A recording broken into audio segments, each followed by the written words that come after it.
Hi, I'm Phil. And I'm Kate. And this is The Underground, coming to you live from Glee 2024. Woo-hoo. So, without further ado, let's get down and dirty. And we're joined here by Anthony Creaby, the Customer Success Manager from GfK. Hi guys, good to meet you. Hi. Afternoon, Anthony. So Anthony, why don't we kick off by you telling us a little bit more about what GfK actually does? Yeah, great. Thanks guys. Thanks for having me to start with. It's fantastic to be here. As you say, my name's Anthony. I work at GfK. GfK are a market research company which provides insights across a whole range of categories. Obviously today I'm here talking around the garden categories, but the reach is far wider than that in terms of sort of consumer electronics, household appliances.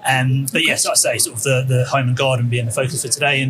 And we provide insights that we receive from retailers. We then aggregate our data we receive from retailers to be able to inform a market, which we can then provide back to our clients. So, we work across both the sort of point of sale data delivery, as well as we can look at consumer data as well and sort of ask consumers what they reason for purchase type questions as well. So, Okay. Goodness me. So any data analysis is only as reliable as the numbers you have. So where do you get the data from that you use? We receive our data from our a whole range of retailers, large and small, so multiples and independents, online and traditional in-store sales. Right. And like I say, we receive that data, it comes in which we can aggregate. We can then report back to a retailer client on their performance. We'd never obviously report any other retailer's performance to another retailer for sort of clear confidentiality reasons. And then we also work with manufacturers as well who can look at the data from, let's say, a growing media or compost perspective and understand their position in that market versus their competitors. And then from there, we can also drill down and look at sort of a real deeper level of that. So features of a product, be that peat-free versus peat-based, as I was speaking about earlier today, or glyphosate-free within weed killers versus glyphosate. And actually a little bit further than that, even to say, right, what price point are we seeing the biggest growth in, pack sizes, and even what SKUs, so what items are driving the market. So is this EPOS data that you're using? You don't actually send people out to the stores to do traditional market research, with pad and pen? So that's a very good question. And I think in a very, very, very small number of cases, there are a very small handful of retailers who we do have a sort of a field team who would probably go out and have those relationships and maybe a little bit of a pad and pen. But that is very, very much like a sort of a dwindling, shall we say, number of retailers. And a lot of our retailers are absolutely vast majority, I'd say, sort of 99% are just sending in those EPOS sales. Can I just interrupt, as Phil often interrupts me when I get a bit horticultural? Can you just explain what EPOS is? Yeah, sure. So EPOS are electronic point of sale. So the sales that go through the till. So there's sort of no what are you planning on purchasing or what might you have purchased. It's more a case of what has a retailer sold, going through their till system, which we then receive, and we can then use that data to form our market. Yeah, so it's incredibly accurate because anything that goes through the till, basically you get that data. Yeah, and I guess there's an element to it which is probably sort of very important to make a point as well, is that we don't receive data from every single retailer in the entire UK. So there's certain elements where there will be retailers who aren't, or channels that maybe aren't feeding in. And we're always very clear with sort of our data. It's based on our GfK read of the market, which we'll never say is 100% of the market, because obviously that's misleading, isn't it? But it certainly gives a very, very good indication of sort of where the market's going and what maybe are the opportunities in the market. And also helping from a retailer perspective. And a little bit earlier, we're discussing the ranging. So quite interestingly, sort of what are the top selling models? Therefore, if you can only have 8 models or 10 models of weed killer in a smaller garden centre, for example, how are you going to find out what those are and which ones are working well? Obviously, that then allows you to have those conversations with the manufacturer to supply those into you. They might be harder conversations, but the point is we can look at that to give you that steer from our read. Great, okay. So in technology terms, AI is the big buzzword. It's been, it's everywhere. So have you seen that AI is playing a more significant role in predictions and suggestions that you're able to give to your clients? Yes, so very good question. Very big question, isn't it? Yeah. And you're right, it's becoming ever more important. And for sure, we're seeing more AI coming into all of the categories that we work across, and even sort of coming into our garden and sort of home areas as well. It's definitely it's definitely coming more and helping. We've launched a new platform recently which uses AI to give recommendations. So when clients log in, they can quite quickly look at a category such as lawnmowers, for example, and within that then see a recommendation or just a highlight. So actually in the last month, this has happened. This part of the market's grown by X%. And maybe a brand has done this. So it allows, from a very quick sort of top line perspective, someone to see who logs into that from another manufacturer. So what's happened. And that will continue to progress. And that'll be more of a thing that will be across all our industries, I think, more and more leaned on, more important. But I also think there's that point where unless you teach a machine somewhere to learn everything, especially in our industries, it's very difficult to, how did you know what the weather's going to do next year? And if we do have a really poor bank holidays again next week, you have to then sort of start programming a bit of that back in. And even like big events, we talk a lot around things like sort of World Cups or football tournaments or any football in general, really, big events. Obviously things like Wimbledon maybe happening every year, maybe not quite as much, but there's definitely events triggering performance. Things like that. And again, you'd have to start programming a lot of that in. So that potentially is, I think, what you could do. But there's also an element for me of, as a sort of going out and meeting our clients and presenting data back, they're the sort of overlays that I can put on top of it that maybe AI can't do. It can flag to them, hi guys, and alert, quickly be aware that this is going on. But yeah, I think the AI piece goes as far as doing a really good job, but allowing still that human element is there too. So is the garden industry one of the hardest industries to work with because of those kind of variables? Yeah, the unpredictability. And you're right, and it is. It really is. And sort of in the slightly wider remit, things like DIY as well, I sort of have my eye across as well. But you're right. If you look at things like, I know, fridge freezers and washing machines, if it rains, you're still going to buy one if you need one. If it breaks, you're still buying it. But however, if it's poor weather and you think, actually, I'll put that task on the next weekend, or it's not going to be the right weekend to cut the grass, is it? Because it's rain. And it only has to be, as we're all aware, sort of a certain sort of period of the year that it rains within, or it's bad weather. Bank holidays and sort of the like, really. And how do you get those sales back? And because Easter changes all the time as well, you can't predict for that, which is usually one of the biggest weekends. That's exactly. And if that's a poor weather weekend, So what are the key metrics that you were measuring? So we look at total levels, so the sort of the value, volume, and ASP, so average selling price, and then we can then delve like a little deeper from that to look at by channel level, and then the drivers, like I say, so we can look at things like distribution. So actually, has a particular product within, say, the wheat killer market done well because actually it's been more widely distributed?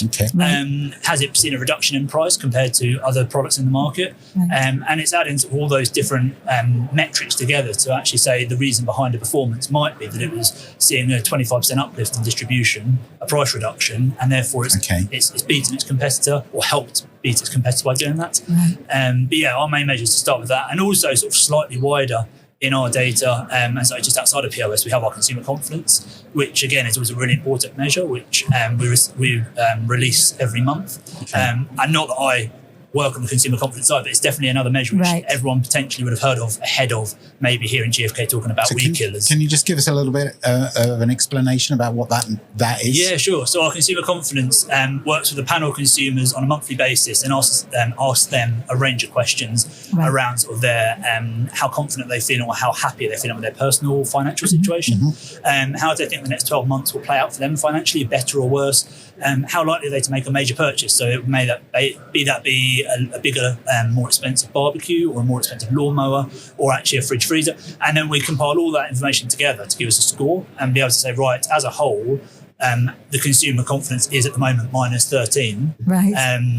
And although it sounds terrible because it's minus, we're quite a pessimistic nation. And minus 10 is our average score. It hasn't been positive for a while, but we can then release it every month to it goes out in the press just to give that feel, to help with all these other sort of headlines we have about how consumers are feeling themselves. All right, so now might be a good time to ask you whether you could give us an example of how one of your customers might use these insights that you're providing to them. Yeah, definitely. So we will, quite often when we speak with clients, we'll normally start around that sort of wider market piece of that consumer confidence. What are the other factors? The housing market being a challenge, convenience, sustainability. So start on those wider pieces and sort of like drill down a bit further from that to work out actually how they're performing in a particular category. What is the reason? Have they launched some new products or have they not? If they have launched, it's quite interesting then to do a piece of, or their next sort of insight piece we deliver. has that new model that you've launched had a sort of the desired effect? Have you seen your share grow? Okay. It's also working with clients to work out what they're trying to achieve. So actually measurable in terms of actually we'd like to get our share from X to Y, or actually this is what we are doing in the next 6 months. So we'd be interested to see if that promotional activity maybe is coming through. So they use our data from the perspective of their performance versus market. So actually market's down 5% in say compost and they're up 5%, great. Or actually if it's the reverse, who's winning? Who's actually taking that from me? The market might be doing really, really well, and that's because there's been a new either a new brand come in or a new model launched. You've actually had to come out of a particular retailer, maybe from a brand perspective. And from a retailer perspective, they can use the data in a similar way to sort of see themselves versus a market that they would operate within. So it's using that benchmarking and then working out what the cause of their challenges or actually their success as it is in quite a lot of cases. Can you see kind of changes happening quite swiftly, especially within garden with the weather or something? Do the changes happen? Is it quite obvious to see, or do you just have to wait until the end of a certain period before you give that data back? Yeah, so we can report our insights on in most of our cases it's monthly basis. In some in some cases we can look at it weekly, but in the majority of cases we're looking at monthly performances. So we can look at it for a period of time at the sort of 2 weeks after that month end. Granted, in some cases, like you said, with Easter, it's trying to align the certain weeks because there's no point looking at a month which includes Easter one and not the other because you get some really odd trends. But yes, we can see if we say looked at Q1 of the year, start going, right, how was Q1 performing year on year, and see that play out. And even if we looked at it by more of a weekly breakdown, what week did drive that performance? And it's really interesting because you do see as soon as the weather either takes a turn for the better or worst, consumers either stay inside and don't buy those outdoor products or actually maybe move some of that spend indoors. So things like cake stands, cake decorations, more of those sort of homewares and something, actually cushions, throws people. And again, this is another point we discussed earlier, was the sort of low cost refresh. So consumers not having to spend, like they might have had, I don't know, their garden might have had a new patio laid after COVID. So that's great. And they spent a bit of money there or landscape the garden. But now they're using, I know, some aggregates. They might buy some sort of smaller bags of either stones or some solar lights or something. It doesn't cost you £700 or £800. And the same internally, people buying a diffuser or buying some cushions or ornaments. It's again, that's where you come in and you go, oh, that looks nice. And it feels like you spent a good bit of money, but it's just a bit of a low cost refresh, as we call it. So low cost refresh, I like that. So how are the outdoor and garden markets in general performing at the moment? So yes, it's been challenging. So if we look at what we call our MAT or a moving annual total, so sort of a rolling 12-month picture, taking us into June this year versus that 12 months prior to that, the market for garden has declined. It's seeing a bigger decline in unit terms than it is in value, and quite a lot of that. So we're seeing things around about 4. It depends how we sort of look at the market. We were looking around sort of 4% down in unit terms and around 1 to 2% in value terms. And it's coming down to that average selling price increase. The cost of manufacturing, cost of shipping all these products is going up, and that's going to one person and one person only, the consumer, really, isn't it? So we're spending more in a lot of cases to either keep the same level of what we had before, or in a lot of cases get less for our money. So the markets are mainly driven by that at the moment, and it's again a very similar picture across a lot of our categories. There was a bit of an uptick in unit performance in consumer electronics, mainly driven by Euro 2024 build-up. The market as a whole for garden is seeing a bigger decline in units and in value. So it's tough. But again, if you segment that down and look at things like outdoor living, as soon as, and this is quite an interesting point, as soon as the weather does turn, the demand is there straight away. So when it's not really like a new barbecue, granted, is a bit more expensive maybe, but if you're looking at a deck chair or some cushions or some furniture which is maybe reduced because we've missed maybe that period of time where the weather's been bad, as soon as we get a nice weekend, people are straight in, and that's what I find really interesting. They don't hang around at times. That more impulse purchase is really, so it's how do you position yourself ready for that? So are you saying that like a big event like the Euros, like a football event especially, is a real key driver for people purchasing for the garden? Yeah, so I think that's amazing. Yeah, so it's one of those things we look at as hopefully it will drive. Again, the weather's it's weather dependent, isn't it? So this year we were hoping that barbecues potentially would do quite well, along with some of those other outdoor categories. And the weather didn't really turn up for the Euros when we were here, so a lot of people just ended up having their mates around for a pizza maybe in the house. And the pubs did quite well. Yes, I was about to say the pubs did very well out of it. But yes, so we do look at those events that going, right, what actually happened that year, and was there anything else? And granted, we're not going to see a market swing 10 or 15% based on the football taking place or not. No. But definitely, if there is a major event like that, like you said, the Olympics, and the weather aligns, we can see upticks in certain categories. Again, maybe not a total garden, but within subcategories of garden, we do see that coming through. And again, that sort of plays back further. So if you've got nice weather, and you've got friends and family coming over for the football and you're having a barbecue, you might be doing those preparation jobs ahead of them coming over. Yeah. So actually I better plant out those plants that have been sitting on the side, or I better get sweeping up, or better do that lawn. It's all those sort of, it's a snowball kind of effect, isn't it, of the garden prep ahead of the garden being used. Yeah. But we could be having this conversation next year at Glee after having an amazing summer, and you could be, the market's great, this has happened. So it's quite interesting, isn't it? It must do your head in sometimes. It's really, really challenging because it is. It's and from our perspective, I often feel for sort of retailers and manufacturers, I guess sort of quite often the retail side as well, it's really challenging. Like you can have all this stock ready, and all the sales are being, like, from a manufacturer side, are being sold out, and then that's it for the end of the year. You might be expecting some rebuys in, but the weather is obviously that massively dominating factor. But along with the other ones, like I say, like housing and other sort of factors impacting consumers' purchasing. Yeah. So it's multifaceted. Yes, indeed. So you're the customer success manager. Okay. So does that? Do you then get given data from your data analysts?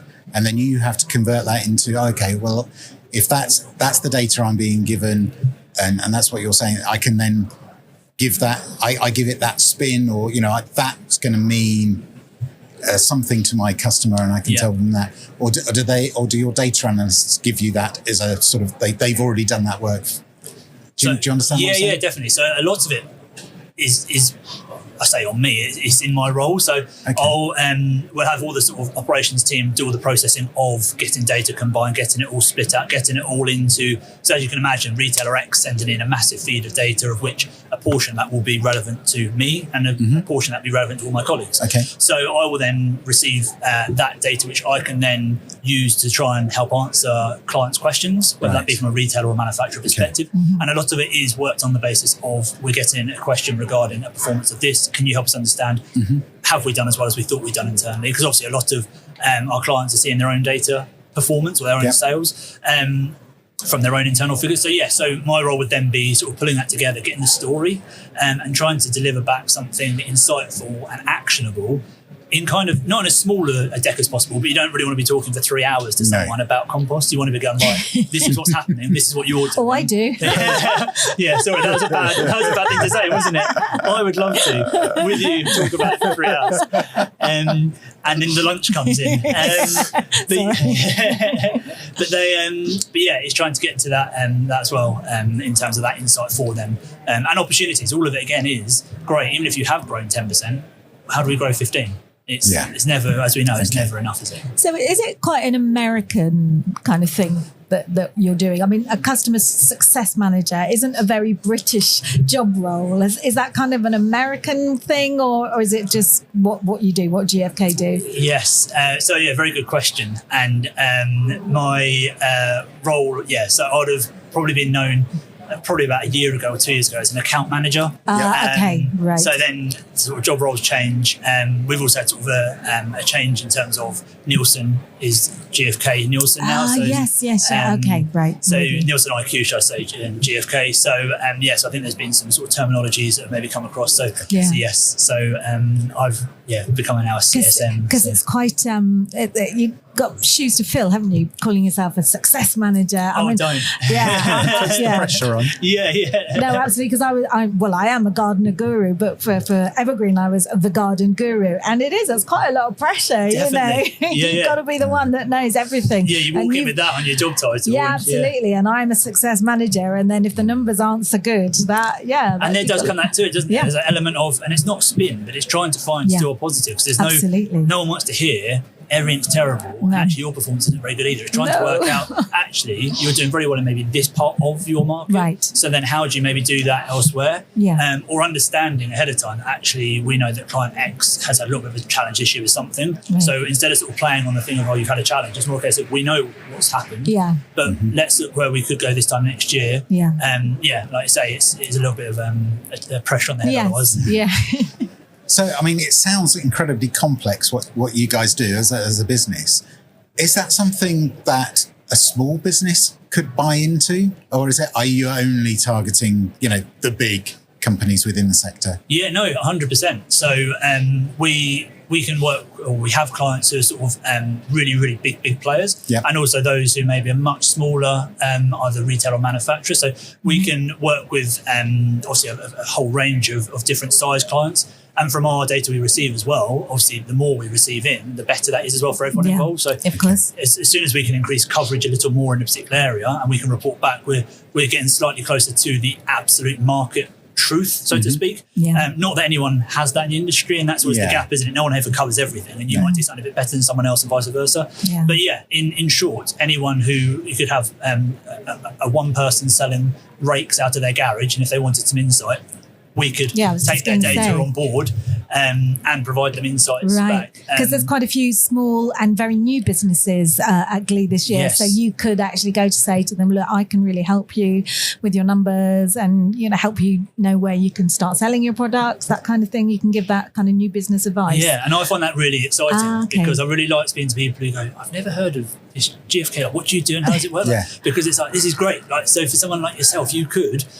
And it doesn't really matter, or it does matter obviously what you're selling, but let's just say you're selling hose pipes. That's really interesting. Do you know how big that market is? Do you know sort of roughly how you could place that? And in some cases it's difficult. If you're a really, really small player, it might be a case of we don't have an insights team at our own business. Like even if you told me that I need to range this, I wouldn't be able to buy that or wouldn't be able to range that. But definitely for me, I find it interesting when you can say to people, look, do you know how big your market is and how much it's grown? And you know personally you've grown X. So that's really interesting. And it's from a base of absolutely zero, isn't it? So everything's a learning. So you're right. That is exciting. I look forward to that this afternoon. Excellent. So we are here at Glee, and that's why you're going to be talking to people this afternoon. So how have you found the show so far? Yeah, really good, really good. It's lovely to be here again this year. Haven't been here for a couple of years, but it's lovely to be back.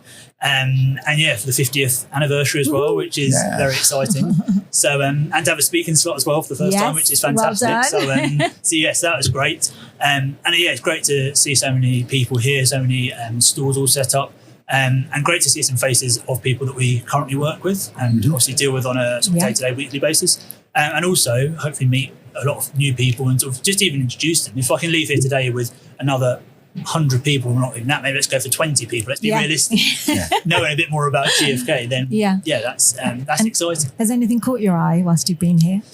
Yes, there's been a few bits and pieces. I've headed over to the garden care. I've had a little bit of time between talking this morning and of course you here. You've still got the afternoon. So I've headed over to the garden care and there's quite a few bits going on there, and we'll be heading over to have a look in some of the sort of like GCA lounges and places like that as well. So I saw there's some mini golf doing the rounds as well. Yes, so, absolutely. If I get some time at lunch, we'll have a quick run on the mini golf. But there's a lot of new products as well. A lot of new products out there. There are, yes. And I really, it's really good to see those in the flesh as well, for sure, because that's obviously innovation which we will then start to expect to come through and reflect in our data in the next season, really.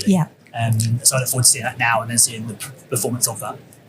Wonderful. Well, I think that sounds like a really good place to leave it. So thanks so much for coming in. Thank you. Really appreciate it. Thank you very much for your time. Really informative. I've learnt what all those acronyms that people used to say to me. And I had no idea what they were talking about. So it's great. So enjoy the rest of the show. Thank you very much. Bye Thank now. you. Bye-bye.